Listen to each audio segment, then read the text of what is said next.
ಮದುವೆ ಸಂಭ್ರಮ ಎಲ್ಲ ಕಡೆ ತುಂಬಿತ್ತು. ಅದ್ದೂರಿಯಾಗಿ ಮದುವೆ ಸಿದ್ಧವಾಗಿತ್ತು. ಮಂಟಪದ ತುಂಬ ಜನ ಕುಳಿತು ವಧು-ವರನಾಗಿ ಕಾಯ್ತಾ ಇದ್ರು. ಮುಹೂರ್ತಕ್ಕೆ 15 ನಿಮಿಷಗಳಷ್ಟೇ ಉಳಿದಿದೆ ಅಂದಾಗ ಪಂಡಿತರು ವರನನ್ನು ಕರೆದುಕೊಂಡು ಬನ್ನಿ ಅಂದ್ರು. ಭುವನ್ ಬಿಳಿ ಪಂಚೆಯಲ್ಲಿ ಮದುಮಗನ ಉಡುಗೆಯಲ್ಲಿ ಸಾಕ್ಷಾತ್ ಚಂದ್ರನಂತೆ ಕಾಣ್ತಿದ್ದನು. ಮದುಮಗಳನ್ನು ಕೂಡ ಮಂಟಪಕ್ಕೆ ಕರೆದುಕೊಂಡು ಬಂದಿದ್ದರು. ಮದುವೆ ಹೆಣ್ಣು ಹೆಸರು ಗಗನ. ಅಪ್ಸರೆ. ಕೆಂಪು ಸೀರೆಯಲ್ಲಿ ಸೇಬಿನ ಹಣ್ಣಿನಂತೆ ಹೊಳೆಯುತ್ತಿದ್ದಳು. ಗಗನನನ್ನು ನೋಡಿದ ಭುವನ್, ಈ ಸೇಬು ಹಣ್ಣನ್ನು ಈಗಲೇ ತಿಂದು ಬಿಡುವ ಆಸೆ, ಅಷ್ಟು ಮುದ್ದಾಗಿ ಕಾಣುತ್ತಿದ್ದಾಳೆ ಅಂದುಕೊಂಡ. ಭುವನ್ನ ಕಣ್ಣೆತ್ತಿ ನೋಡಿದ ಗಗನ, ಹಗಲಲ್ಲೂ ಚಂದ್ರನ ಕಾಣೋ ಭಾಗ್ಯ ನನ್ನದಾಗಿದೆ. ಈ ಹಾಡು ನೆನಪಿಗೆ ಬಂದಿತು. ಅಬ್ಬಾ, ಎಷ್ಟು ಸುಂದರವಾಗಿದ್ದಾನೆ ನನ್ನ ಗಂಡ. ಸುಂದರ ವರ, ಕೋಟ್ಯಾಧಿಪತಿ, ಮನೆ ತುಂಬ ಆಳು ಕಾಳು, ನನ್ನ ಜೀವನ ಇನ್ನು ಮುಂದೆ ರಾಣಿಯಂತೆ ಎಂದು ಗಗನ ಭುವನ ನೋಡಿ ನಗುತ್ತಿದ್ದಳು. ಭುವನ್ ತಾಯಿ ಲಕ್ಷ್ಮೀದೇವಿ, ತಂದೆ ನಾರಾಯಣ್. ಇವರದು ದೊಡ್ಡ ಬಿಸ್ನೆಸ್ ಇದೆ. ಇವರು ದೊಡ್ಡ ಕೋಟ್ಯಾಧಿಪತಿ ಜನರು. ಆದರೂ ದುಡ್ಡಿನ ಮದ ಯಾವುದೂ ತಲೆಗೆ ತೆಗೆದುಕೊಳ್ಳದೆ ಸರಳವಾಗಿ ಜೀವನ ಮಾಡ್ತಾ ಇರ್ತಾರೆ. ಈ ದಂಪತಿಗೆ 2 ಗಂಡು ಮಕ್ಕಳು, ಒಬ್ಬರು ಭುವನ್. ಇವರು ತಂದೆಯ ಬಿಸ್ನೆಸ್ನ ನೋಡ್ಕೊಳ್ತಾ ಇರ್ತಾರೆ. ತಂದೆ 10 ವರ್ಷದಲ್ಲಿ ಮಾಡಿದ ದುಡ್ಡನ್ನು ಭುವನ್ 2 ವರ್ಷದಲ್ಲಿ ಮಾಡ್ತಾನೆ. ಇದನ್ನು ನೋಡಿದ ತಂದೆಗೆ ತಮ್ಮ ಮಗನ ಬಗ್ಗೆ ಹೆಮ್ಮೆ ಅನಿಸುತ್ತದೆ. ಮತ್ತೊಬ್ಬ ರೋಷನ್ ತಂದೆಯ ಬಿಸ್ನೆಸ್ ಇಷ್ಟವಿಲ್ಲದೆ ತನ್ನದೇ ಒಂದು ಬಿಸ್ನೆಸ್ ಅನ್ನು ಸ್ಟಾರ್ಟ್ ಮಾಡಿದ್ದಾರೆ. ಅದಕ್ಕಾಗಿ ಕಷ್ಟಪಟ್ಟು ದುಡಿದು ಅದನ್ನು ಒಂದು ಹಂತಕ್ಕೆ ತಂದಿರುತ್ತಾರೆ. ಭುವನ್ ಇರುವ ತಂದೆ ಆಸ್ತಿಯನ್ನು ನೋಡ್ಕೊಳ್ತಾ ಇದ್ರೆ ರೋಷನ್ ತಂದೆ ಯಾವ ದುಡ್ಡು ಬೇಡವೆಂದು ತನ್ನದೇ ಆದ ಸ್ವಂತ ಉದ್ಯೋಗ ಸೃಷ್ಟಿ ಮಾಡ್ಕೊಳ್ತಾರೆ. ನಾರಾಯಣ್ ರವರಿಗೆ ತಮ್ಮ 2 ಮಕ್ಕಳು ಸ್ವಂತ ಕಾಲಿನ ಮೇಲೆ ನಿಂತ್ಕೋಬೇಕು ಅಂತ ಆಸೆ ಪೂರ್ಣವಾಗಿರುತ್ತೆ. ಲಕ್ಷ್ಮೀದೇವಿಯವರು ನಾರಾಯಣ್ ರವರ ಬಳಿ ಬಂದು, ರೀ, ನಮ್ಮ 2 ಮಕ್ಕಳು ತಮ್ಮ ಕಾಲಿನ ಮೇಲೆ ತಾವು ನಿಂತ್ಕೊಂಡಿದ್ದಾರೆ. ಅವ್ರ ಕೆಲಸ ಅವ್ರು ಚೆನ್ನಾಗಿ ನೋಡ್ಕೊಳ್ತಾ ಇದ್ದಾರೆ. ಇನ್ನು ನಮ್ಮ ಮಕ್ಕಳಿಗೆ ಮದುವೆ ಮಾಡಿ ಮೊಮ್ಮಕ್ಕಳ ಜೊತೆ ಸುಖವಾಗಿರಬೇಕು ಅಂತ ಲಕ್ಷ್ಮೀದೇವಿಯವರು ಹೇಳ್ತಾರೆ. ಅದಕ್ಕೆ ನಾರಾಯಣ್ ರವರವರು, ಹೌದು ಲಕ್ಷ್ಮಿ, ನೀನು ಹೇಳ್ತಾ ಇರೋದು ನಿಜ. ಅದಕ್ಕೆ ನಾನು ಒಂದು ಹುಡುಗಿಯನ್ನು ನೋಡಿದ್ದೀನಿ. ನಮ್ಮ ಆಫೀಸ್ನಲ್ಲಿ ಕೆಲಸ ಮಾಡ್ತಾ ಇರೋ ಒಬ್ಬ ಉದ್ಯಮಿಯವರ ಕುಟುಂಬದವರು. ಅವರಿಗೆ 2 ಹೆಣ್ಣು ಮಕ್ಕಳು. ಅವರ ಹೆಸರು ಶಿವಪ್ಪ ಮತ್ತು ಪಾರ್ವತಿ ದಂಪತಿಗೆ ಮೊದಲ ಮಗಳು ಗಗನ. ಒಮ್ಮೆ ಆಫೀಸ್ ಹತ್ರ ಬಂದಾಗ ನೋಡಿದ್ದೆ. ಒಳ್ಳೆಯ ನಡೆ, ಒಳ್ಳೆಯ ನುಡಿ. ನನಗೆ ಶ್ರೀಮಂತಿಕೆಗಿಂತ ಗುಣವೇ ಮುಖ್ಯ. ಅದಕ್ಕಾಗಿ ಗಗನಳನ್ನು ನಮ್ಮ ಭುವನ್ಗೆ ಮದುವೆ ಮಾಡ್ಕೊಳ್ಬೇಕು ಅಂತ ನನಗೆ ಆಸೆ ಇದೆ. ಇದರ ಬಗ್ಗೆ ನಿನ್ನ ಅಭಿಪ್ರಾಯವೇನು ಅಂತ ಕೇಳ್ತಾರೆ. ನಿಮ್ಮ ಇಷ್ಟವೇ ನನ್ನ ಇಷ್ಟ ಅಂತ ಹೇಳ್ತಾರೆ. ಸರಿ, ಹಾಗಿದ್ರೆ ನಾಳೆ ಹೋಗಿ ಹೆಣ್ಣು ನೋಡಿ ಬರೋಣ ಅಂತ ಹೇಳ್ತಾರೆ ನಾರಾಯಣ್ ರಾವ್ ಅವರು. ನಿಮ್ಮ ಮಗನನ್ನು ನಾಳೆ ಮನೆಯಲ್ಲಿ ಇರೋಕೆ ಹೇಳಿ, 10 ಗಂಟೆಗೆ ಹೋಗಿ ಹೆಣ್ಣು ನೋಡಿ ಬರೋಣ ಅಂತ ಹೇಳ್ತಾರೆ. ಆಗ ಲಕ್ಷ್ಮೀದೇವಿಯವರು, ಹೇಗೋ ಅವರಿಗೆ 2 ಹೆಣ್ಮಕ್ಳು ಅಂತ ಹೇಳ್ತಿದ್ದೀರಾ, ನಮ್ಮ ರೋಷನ್ಗೂ ಅವರ ಇನ್ನೊಬ್ಬ ಮಗಳಿಗೂ ಮದುವೆ ಮಾಡಿಬಿಟ್ರೆ ಚೆನ್ನಾಗಿರುತ್ತಲ್ವಾ ಅಂತ ಕೇಳ್ತಾರೆ. ಮೊದಲನೆಯ ಮಗನ ಮದುವೆ ಮುಗೀಲಿ, ಆಮೇಲೆ ಅದರ ಬಗ್ಗೆ ಯೋಚನೆ ಮಾಡೋಣ ಅಂತ ಹೇಳ್ತಾರೆ. ಶಿವಪ್ಪ ಪಾರ್ವತಿ ದಂಪತಿಗೆ 2 ಹೆಣ್ಮಕ್ಳು. ಮೊದಲನೆಯ ಮಗಳು ಗಗನ ಇಂಜಿನಿಯರಿಂಗ್ ಮಾಡಿದ್ದಾಳೆ. ಅವಳಿಗೆ ಇಂಜಿನಿಯರ್ ಓದುವ ಯಾವ ಆಸೆ ಇರಲಿಲ್ಲ. ತಂದೆ ಒತ್ತಾಯಕ್ಕಾಗಿ ಅವಳು ಇಂಜಿನಿಯರಿಂಗ್ ಮುಗಿಸ್ತಾಳೆ. ಈಗ ದೊಡ್ಡ ಬಿಸ್ನೆಸ್ ಮ್ಯಾನ್ ಜೊತೆ ಮದುವೆ ಅಂತ ಹೇಳಿದಾಗ ಅವಳಿಗೆ ತುಂಬ ಖುಷಿಯಾಗಿತ್ತು. ಅವಳ ಆಸೆಯೂ ಅದೇ ಆಗಿತ್ತು. ದೊಡ್ಡ ಕೋಟ್ಯಾಧಿಪತಿ ನೋಡಿ ಮದುವೆ ಆಗಿ ಜೀವನ ಪೂರ್ತಿ ನೆಮ್ಮದಿಯಾಗಿರಬೇಕು ಅಂತ ಆಸೆ ಅವಳದು.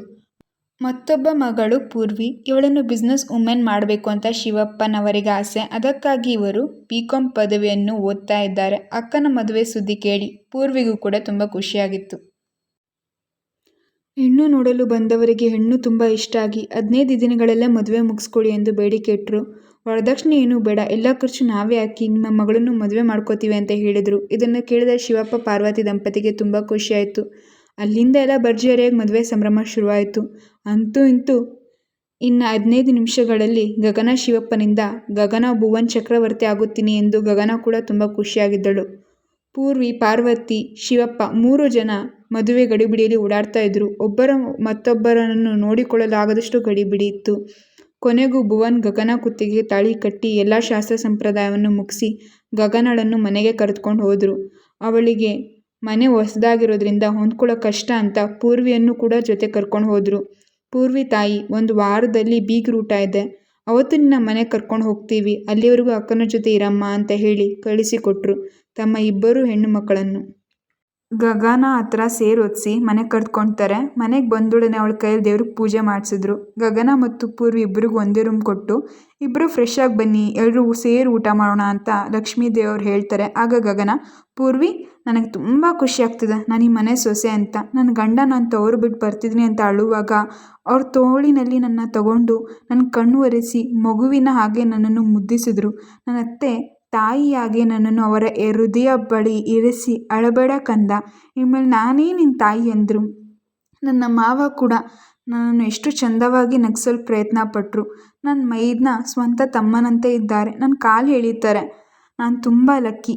ಬೇಗ ಫ್ರೆಶ್ ಆಗಿ ಬಾ, ಊಟ ಮಾಡಿ ನೀನು ಬೇಗ ಮಲ್ಕೋ ಅಂತ ಹೇಳಿದ್ಲು ಗಗನ. ಆಗ ಪೂರ್ವಿ, ನಾನು ಮಾತ್ರ ಮಲ್ಕೋಬೇಕಾ, ನೀನು ಮಲ್ಕೊಳ್ಳಲ್ವಾ ಅಂತ ಕೇಳ್ತಾಳೆ. ಏ ಕೋತಿ, ಇವತ್ತು ನನ್ನ ಫಸ್ಟ್ ನೈಟ್ ಕಣೆ, ನಾನು ನನ್ನ ಗಂಡನ ಹತ್ರ ಹೋಗ್ತೀನಿ, ನೀನು ಆಗಾಗ ಬಂದು ಡಿಸ್ಟರ್ಬ್ ಮಾಡಬೇಡ ಅಂತ ಹೇಳ್ತಾಳೆ. ಅದಕ್ಕೆ ಪೂರ್ವಿ, ಓಹೋ ದೊಡ್ಡ ರೋಮಿಯೋ ಜೂಲಿಯೆಟು, ಬೇಗ ಹೋಗಿ ಫ್ರೆಶ್ ಆಗು, ನೀನು ಬೇಗ ಊಟ ಮಾಡಿ ಬೇಗ ಬಂದು ರೆಡಿಯಾಗು, ಇಲ್ಲ ಅಂದರೆ ನಿಮ್ಮ ಅತ್ತೆ ಕೈಲಿ ಬೈಸ್ಕೋತೀಯ ಅಷ್ಟೇ ಅಂತಾಳೆ.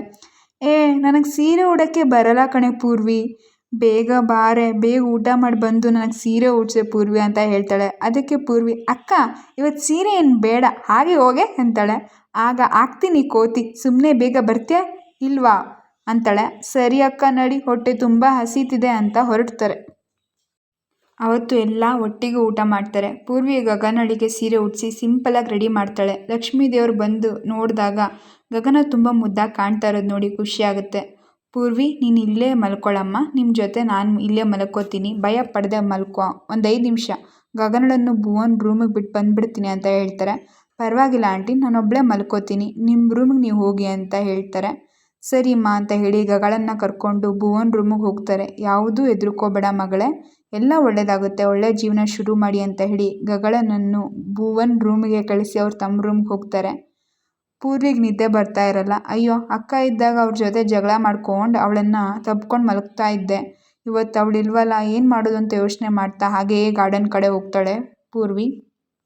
ಅಲ್ಲಿ ಒಂದು ಬೆಂಚ್ ಮೇಲೆ ಪೂರ್ವಿ ಕೂತ್ಕೊಂಡು ಇನ್ನು ಮುಂದೆ ಮನೇಲಿ ಅಕ್ಕ ಇರಲ್ಲ ಅಂತ ಯೋಚನೆ ಮಾಡ್ತಾ ಅಳ್ತಾ ಇರ್ತಾಳೆ. ಯಾವುದೋ ಕೆಲಸಕ್ಕೆ ಬಂದ ರೋಷನ್ ಅವಳನ್ನು ನೋಡಿ ಅವಳ ಹತ್ರ ಬಂದು, ನಿಮ್ಮ ಹೆಸರು ನನಗೆ ಗೊತ್ತಿಲ್ಲ, ಅದಕ್ಕೆ ತಂಗಿ ಅಂತ ಕರಿತೀನಿ, ಯಾಕೆ ಅಳ್ತಾ ಇದ್ದೀರಾ, ಅಕ್ಕ ಇಲ್ಲ ಅಂತನಾ ಅಪ್ಪ ಅಮ್ಮ ನೆನಪಾದ್ರ ಅಂತ ಕೇಳ್ತಾನೆ. ಅವಳು ಏನು ಮಾತನಾಡದೆ ಅವನೊಮ್ಮೆ ಕಣ್ಣಲ್ಲಿ ಕಣ್ಣಿಟ್ಟು ನೋಡಿ ಅಲ್ಲಿಂದ ಹೊರಟೋಗ್ತಾಳೆ. ಆಗ ರೋಷನ್, ಅದಕ್ಕೆ ತಂಗಿ, ಎಷ್ಟು ಕೊಬ್ಬು ನಿನಗೆ, ನಾನು ಮಾತಾಡ್ತಾ ಇದ್ದೀನಿ, ನೀನು ಹೋಗ್ತಾ ಇದೆಯಾ ಅಂತ ಕೇಳ್ತಾನೆ. ಅದನ್ನು ಕೇಳಿಸ್ಕೊಂಡ ಪೂರ್ವಿ ನಗ್ತಾ ತನ್ನ ರೂಮ್ಗೆ ಹೊರಟೋಗ್ತಾಳೆ. ತನ್ನ ರೂಮ್ಗೆ ಹೋಗಿ ಮಲ್ಕೋತಾಳೆ. ಅವಳು ನಕ್ಕಿದ್ದು ನೋಡಿ ರೋಷನ್ ಕೂಡ ನಕ್ಕೊಂಡು ಅವನ ರೂಮ್ಗೆ ಹೊರಟೋಗ್ತಾನೆ.